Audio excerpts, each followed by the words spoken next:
You can keep my money. No need to worry. It would be a pleasure for me. Thank you, child. It was 6:17 p.m., the hour when ambition and exhaustion collide under fluorescent lights. The upscale grocery store buzzed with quiet competition, designer bags in polished carts, organic labels scanned like status symbols. Then he stepped forward, tailored, navy suit, silk tie, a watch that caught the light like it owned it. He placed his items on the counter without hesitation. Imported olive oil, artisan bread, a bottle of wine that costs more than most people's hourly wage. The cashier scanned each item carefully. Total, $247.63. He reached into his jacket pocket, paused, checked the other side. A flicker crossed his face. Not panic, not embarrassment, something quieter. I must have left my wallet. The sentence fell heavy. A woman in line exhaled sharply. Someone muttered, unbelievable. Another whispered, looks like a scam to me. The store manager, who had been hovering near the floral display, straightened instantly. His shoes clicked against the polished floor as he approached, authority tightening his jaw. Sir, he said, voice measured but edged with steel, we don't allow merchandise to leave unpaid. The man nodded calmly. Of course I understand. But the manager didn't soften. His eye swept over the suit, the watch, the polished shoes. Funny how people dressed like that forget something so important. A few customers chuckled under their breath. Judgment travels fast in rooms like this. The stranger didn't argue, didn't defend himself. He simply stood there, absorbing the weight of suspicion like it was familiar. And then, before the silence could turn cruel, the young cashier spoke. I'll cover it. Her voice wasn't loud. It didn't need to be. The entire store froze. The manager snapped his head toward her. Excuse me. She swallowed, but didn't retreat. I'll pay for it. Gasps. A phone subtly lifted to record. A minimum Cashier are offering nearly $300 for a man who looked like he owned half the city. Why would she risk everything for someone who appeared to need nothing? The stranger finally looked at her, really looked at her, and in that quiet exchange, something shifted. Because what no one in that store understood was that this moment had never been about a wallet, and what happened next would expose far more than anyone was prepared to see. Asterisk, the manager's smile never reached his eyes. He repeated louder this time so the surrounding lanes could hear. We don't allow unpaid merchandise to leave the store. The words weren't policy. They were performance. The stranger inclined his head slightly, calm, measured, almost unsettling in its restraint. That calmness irritated the manager more than protest ever could, because there was no desperation to dominate, no raised voice to justify escalation, just quiet composure standing in the center of a public courtroom. The line behind him began to split into factions. One man scoffed. If you can afford that watch, you can afford to remember your wallet. A woman folded her arms. Dress rich, act confused, but a younger couple near the back exchanged uneasy glances. Something about the tone felt excessive. I'll deduct it from my paycheck. The manager turned on her sharply. That's not how this works, it's my money. You want corporate asking why you violated protocol. Her cheeks flushed, but she didn't retreat. He said he forgot it. That happens. The manager leaned closer, lowering his voice just enough to sound controlled, but loud enough for the crowd to hear authority in it. And if he's lying, you're responsible. As mentorship, a phone rose discreetly from the third spot in line. The red recording light blinked. Not the phones, the manager. He observed the tightening jaw, the satisfaction in control, the subtle way humiliation was being framed as professionalism. You're putting your job at risk. Maybe that's the point. A murmur rippled. Again, this time not mocking but uncertain. The manager exhaled through his nose. Sir, I'm going to have to ask you to step aside while we resolve this. Resolve what? The stranger asked gently. The situation. The manager ignored her and reached toward the phone clipped at his belt. Security to register for AV. What had been awkward now felt punitive. Call anyone, he said. May I ask you something? The manager hesitated, irritated by the interruption. Make it quick. The stranger's eyes moved briefly to the customers, to the recording phone. He said evenly, how you treat people when you think no one important is watching. Asterisk there. Didn't protest security, he asked gently. The question felt almost out of place in the charged air. She hesitated. Sound of her name could set sir, that's enough. I'm going to have to ask you to leave now. The stranger nodded slowly, as if considering the command. And then he said, calm as ever, I forgot my wallet on purpose. The words detonated in the silence. Gasps, a sharp inhale from somewhere near the back. The phone recording lifted higher. The manager let out a short, disbelieving laugh. Oh, so this is a prank now. You think this is funny? It's not. A prank, the stranger replied evenly. Then what is it? The manager demanded. The stranger folded his hands in front of him, posture relaxed. It's a test. A test. The manager's voice rose. Sir, this is a grocery store. Yes, the stranger said. and the stores reveal more about values than boardrooms ever do. The room stilled again. I've been visiting several locations across the city, he continued, quietly, watching how customers are treated when they appear inconvenient, when they seem powerless, when they don't fit expectations. Murmurs swelled. Are you some kind of blogger? Someone whispered. The manager crossed his arms. If this is about a review, you can email corporate like everyone else. The stranger shook his head.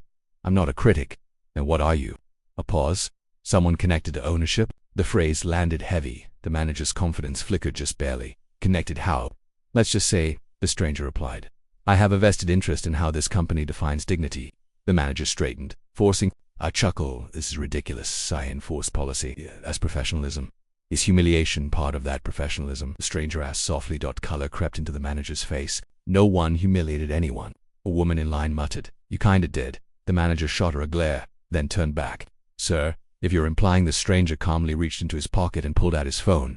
One call that was all. He stepped a few feet away, speaking quietly but clearly enough for fragments to drift back. I'm at the Riverside location. Yes, right now. I think you'll want to verify something. The manager's jaw tightened. This is absurd. Ina stood frozen, heart pounding so loudly she could hear it in her ears. Within minutes, the store phone behind the customer service desk rang. Every head turned.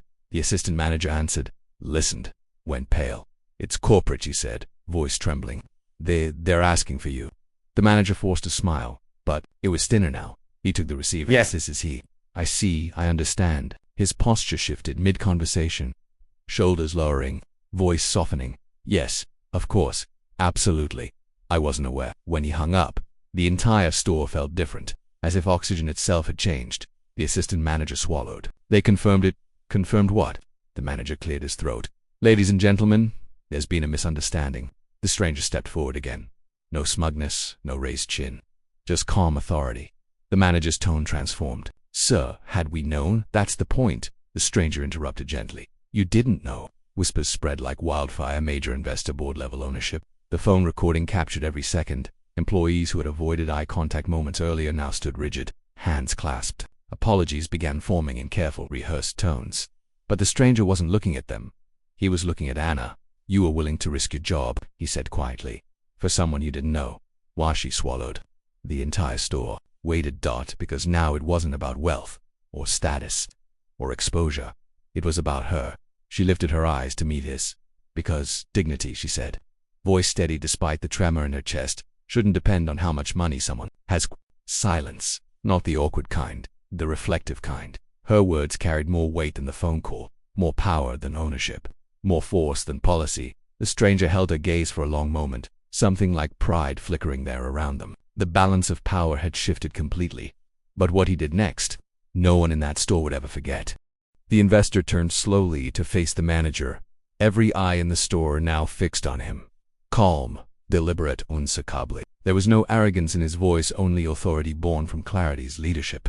He began. Isn't about enforcing rules, it isn't about showing people who has power. Real leadership is measured by how you treat those with less, by how you respond when no one is watching, by whether you inspire dignity or fear. The manager's jaw tightened. He opened his mouth to protest, but the investor didn't pause. The words carried weight that no argument could outweigh. Around them, whispers grew soft at first, then louder as someone from the line began replaying the phone recording on their screen. Within moments, the video was spreading. Someone had posted it online. Comments were pouring in even before the last item in the cart had been scanned. Viewers debated some praise to Ana's courage. Some criticized rigid enforcement of policy. But everyone agreed on one thing. Something extraordinary had just unfolded. The investor continued, addressing the entire staff. Effective immediately, this cashier will face no consequences. She acted with bravery, empathy, and integrity. Her decision reflects the values we want our company to uphold. He paused, letting the words settle. Furthermore, this store will implement dignity-first customer service training. Performance reviews will now include compassion metrics. We are not just measuring efficiency. We are measuring humanity. Gasps and murmurs spread across the room. Employees glanced at one another. The manager's face fell, a mix of shame and realization flickering across his features. The balance of power had shifted. The hero, quiet, unassuming, and principled, had reshaped the authority structure without raising his voice, and the villain, the rigid enforcer of rules, was left exposed, forced to reckon with the cost of pride. Then, as if the crescendo had not yet reached its peak, the investor did something no one expected. He gestured toward the line of waiting customers. One by one, he began covering their bills. Groceries, small luxuries, forgotten items, he paid for every single cart. Silence swept through the store. Not awkward, not tense, but profound. Eyes widened, phones were lifted, capturing the moment. The room's energy shifted from scrutiny to awe. People whispered to one another, some laughing in disbelief, others quietly moved by the unexpected. Generosity. Even the manager could only stand there frozen, his voice caught somewhere between astonishment and shame. Anna's heart raced, but she didn't move. She had risked her job, and now she was witnessing the true power of her integrity, reflected in action. The hero versus villain arc that had been quietly unfolding in that small grocery store reached its apex. Quiet courage had not only corrected injustice, but reshaped the very environment that had sought to suppress it. But this moment, powerful as it was, wasn't about money. It wasn't about status or recognition. It was about acknowledgement. The investor turned back to Anna, meeting her gaze with calm intensity. "Because of what you did today," he said, voice low yet resonant. "There's an opportunity for you, one that no one anticipated." She blinked. Hesitation swept through her. Pride, disbelief, and caution mingled in her chest. The store's energy waited with her, holding its breath. The hero had given recognition that money could never measure, and now the question hung in the air: would she accept it? Anna stood frozen, the weight of the moment pressing down on her chest. The investor looked at her, steady, deliberate, unwavering. Then he spoke again, softer this time. "I want to offer you a leadership development opportunity within the company, not as charity, not because I owe you, but because character like yours deserves investment." She swallowed the words, echoing louder than the hum of the store. She shook her head slightly, almost instinctively. "I didn't help you for rewards," he smiled, quiet and knowing. "Exactly why you deserve one." Around them, the atmosphere was electric. Phones captured every frame, whispers and murmurs now spreading online. Within hours, the video went viral. Millions debated it. Kindness versus policy, courage versus conformity, humanity versus hierarchy. News outlets picked it up. Social media flooded with reactions, some critical of the manager's rigidity, others in awe of Anna's bravery, many reflecting on how they themselves treated strangers in their daily lives. The store itself transformed, no longer just a place for transactions. It became a stage for values and action. Customers remembered the courage, the choice, the dignity. Employees adjusted their approach, noticing how small acts of humanity could ripple outward in ways no policy manual could dictate. Even the manager, though humbled, began to reconsider what leadership truly required. Anna took a deep breath, letting the moment settle. In a world obsessed with wealth, titles, and appearances, it had been the person with the least power in the room who displayed the most character. Quiet courage had rewritten the rules of influence, proving that dignity and integrity outweighed status. And sometime she'll realized, the quietest act of kindness carried the loudest statement of all. It echoed beyond the store, beyond the viral clips, beyond the fleeting judgment of strangers. It reminded everyone watching that morality and empathy are timeless, current size often invisible at first, but unforgettable in their impact. The investor's gaze lingered on her, a silent acknowledgement of what had just transpired. Anna nodded slowly, a small, resolute smile breaking across her face. The store had changed, the people had changed, and she had changed, too. But even as the story found its audience, the world had more lessons to teach. And just when it seemed the chapter was closed, a new figure appeared at the entrance, one whose presence would test everything again. Well, weeks later, another stranger walked into that same store, and this time, the manager was ready.